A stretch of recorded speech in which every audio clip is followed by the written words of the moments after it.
ভালোবাসা একটি প্রবাহ, চিরকালের জন্য অগ্রসর। আমি তোমার মন পড়তে চেষ্টা করেছি, কিন্তু সত্য খুঁজে পেলাম না। আমি জানি আমি ভেঙে পড়েছি, যেমন একটি পর্বতের থেকে নিচে পড়েছি। আমি তোমাকে বিশ্বাস করতে চেয়েছিলাম। আমার ইচ্ছা আমি তোমাকে বোঝাতে পারবো যে ধরনের অনুভূতি আমি অনুভব করি একটি অজানা ব্যক্তির অনুরূপ। আমি একটি নামহীন ভিড়।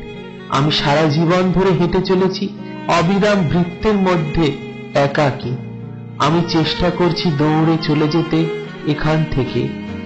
ক্ষুধার্ত হৃদয় শুধু প্রতিশ্রুতি দেয়, কিন্তু তারা বিশ্বাস করে না। অতএব ভালোবেসে আমায় শেষ চুম্বন দিয়ে বিদায় জানাও আমায়। আমাদের ভালোবাসা শেষ হয়ে গেছে, শেষ হয়ে গেছে।